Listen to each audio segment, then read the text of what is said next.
here we are, breakfast with Bob and Daniela. Round of applause, Mr. Pancho Man. Again, we are presented by ES Sports Nutrition, Cliff Bar, Timex, Roca, Tanya Pura, Rudy Project, Slow Twitch. This is our championship edition and our 2015 Ironman World Champion, Daniela Ryf. So is it sunken in? How are you feeling? I'm feeling great. I mean, I still cannot really believe it that it happened. You know, Yes. it's still sinking in. Yes, Yes. it's been an incredible day yesterday, and I try to. There's like a movie, you know, it keeps playing and playing, and I'm like, yeah, I really did it. So it's a great feeling to actually, you know, show your best at the day where it really counts. Yeah. Yes, and your year, when you're talking about winning Frankfurt, winning Ironman 70.3 Worlds, winning here, winning in Dubai, you know, and you're on your way to potentially the Triple Crown with Bahrain.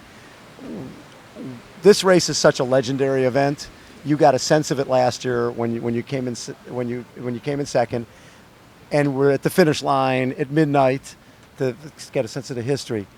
This year, was it different? Did it feel different for you?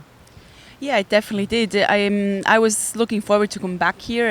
Last year everything was new and was exciting, and this year for me it was a big goal to win this race. And I remember Natasha Batman winning Hawaii. Yes. It always just it sounded really like, you know, it sounded like such a big race, and now I won the same race than she did. Well, she won it a few times more, but Only it's just, six. She's got 6 wins. That's no big deal. You know, I got a few more years, so Yes, maybe you do. I can keep going.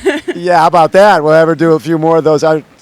So I was talking to Robbie from Tri-Soto yesterday, and he was saying that as he was putting Vaseline on your shoulders, you were like, Robbie, relax. It seemed like everybody around you was more nervous than you were. Well, you know, I had such a great support team here. My mom, my friends, and yeah, Robbie and Susie, and like Jim felt for, you know, they prepared my bike, and they were just everything tried. You know, everyone tried its best, and Right. so then I could feel like these people, they're also nervous. They want you to race well, and Right. they can't really do anything. The only person who can do anything is then in the race is the athlete, who actually has to do it. And but still, so yeah, I was also nervous. But then before the race, I kind of felt like, yeah, I can do it. I just gotta show it now. And so yeah, I could feel like, I think he had a few Red Bulls in the morning, and he was quite like excited. I was like, oh,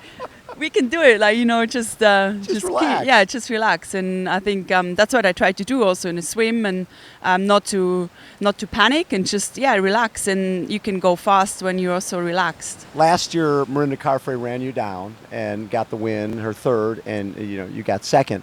When did you hear that she was out of the race? Or did you? I heard it's when I came back from Hawaii. Yes.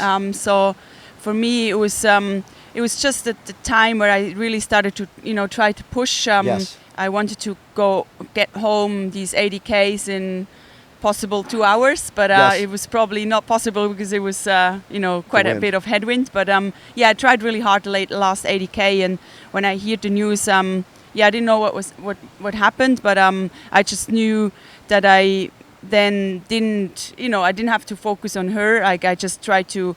I also didn't try to focus on the others. I just tried to do my thing, and so it didn't really change anything in the race. I just tried to keep up the power and bring it home as quick as possible. Was your training for this? I mean, last year you came here only a couple days before the race. And I remember when we were interviewing you hadn't really been on Elite Drive before, and you hadn't really ridden that much on the course. Did you come a little earlier this year to get a little more acclimatized to this? Yeah, it was good to be a bit earlier this year. For sure, one reason is to get a little bit of a feel again of the course. I rode some good sessions as well on the course, Yes. and it helps you in the race to. I had all these little training sessions, and in the race I could actually remember these sessions, and I just try to think like, oh, I'm just in a training session. I do this little part, and I do Yes. this little part. So yeah, mentally it helped me, and also I had a bit. It was, there's still quite a few things to do before the race, and to have a few more days, it spreads it out a bit more, so you're not that stressed. Yeah, so it was a good thing. When you're running out of the natural energy lab, because you hear time splits and things like that, but when you're coming out and you can actually see the person in second, did you feel pretty comfortable then that you're 13-minute lead, that you might have this? Yeah, well, last year I was. That was where I broke. When I saw the girls.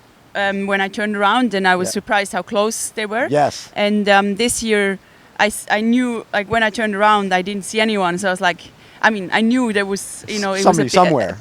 There was a bit of a gap, and then when you actually see it, it's it's like, you can do it, but you still have to focus on yourself, because I got out of Energy Lab, which was this time quite a nice surprise, because we got a nice tailwind up there. And then the way home is still long. You have to keep focusing. I started to feel tired, of course, and you just, even the last 7K, I just tried to think like, it's another 30 minutes, and I'm just gonna put my head down, and then when you turn into Palani, that's where you're starting to realize, okay, it's real. It's real. Yeah, it's the finish is not far. And so when you're coming down Ali'i Drive and you're following in the footsteps of someone like a Natasha Bodman from Switzerland as well, what were your thoughts, knowing that you were going to win this race?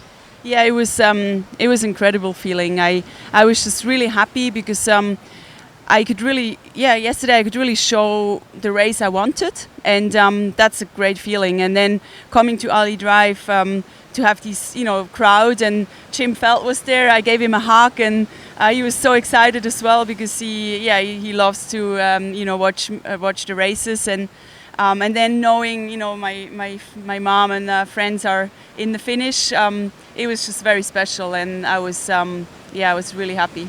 You've been a multiple-time Olympian, and you've won a lot of the races. Is this the most important win? Yeah, it's definitely, it means a lot to me, and I think it's it's definitely the most special win I had in my career, yes. And seeing you last night at the finish line, I think you're starting to get a feel for the island itself and the people, and how the Hawaiian culture ties in here. For you being there at midnight, how special is that? Yeah, it's already last year I was so impressed how the people, they have such a a great feel for the race, and they really love their race, and they're proud to have it here, and you can really feel this. You can feel it when you race, but also when you then at midnight at the finish, and they put up such a great party out there, and also seeing these athletes coming in, racing for almost 17 hours. It's for me, it's unbelievable. I don't think I cannot imagine to race for 17 hours. So it's great how their spirit is still so high. They smile, and they're just so proud they did it. So it's great to see. It's it's a sport where you can challenge yourself, and then it's I think triathlon is a sport where you can really you set your goals, the personal goals, and then when you reach them, it's the best feeling. And you even had a flat towards the end of the bike ride, and just decided, okay, I'm just going to roll in this last couple miles. Well, no, I didn't decide anything. I just wanted to roll in as quick as possible. I was lucky actually, because it was a really slow flat tire, so I don't know. First, when I turned off Queen K, I realized my bike felt like on a boat. So and then I thought I was dizzy, because I might not have drunken enough. And then I realized, no, it's something like with the tire. Bike. And I just knew it's not far. So I tried to go the corner slow, because it's hard with when you don't have much air in there. But so I would say that was a lot of luck to just make it to the transition in time. It was I couldn't have gone much. I couldn't have gone maybe another K, and then I would have had to stop. Yeah. Usually when people win the Ironman World Championship, then it's time to go party. But you've got a race in November in Bahrain that if you win that, you're going to get $1 million bonus. So how much time do you get to party, and then when do you have to start training again? Well, I don't know if I actually can party. I'm pretty sore at the moment, so we'll see. I definitely will have, we had some nice dinner yesterday, and tonight is the ceremony, so I'm definitely going to enjoy the moments. I don't think, you have to party hard to have a good time. Exactly. You can also enjoy it different. But yeah, I'll have 10 days here, so I'll do some light training, and of course we'll enjoy also the island a little Love bit. it. Last year I didn't have the chance, so I really look forward to see a bit more of Kona and the island, and then yeah, training is coming up again. Of course, I think it's 6 weeks to go, and I'll definitely try to be in shape in Bahrain, of course. And that could be one of the probably the best season any athlete has ever had. If you end up winning that race, winning 70.3, Frankfurt, and Kona, and the Triple Crown all in 1 year will be amazing. Yeah. How about a huge round of applause Thank for our you. 2015 Ironman Triathlon World Champion, Daniela Ryf. Poncho Man, take us out. Maybe we found love right where we are.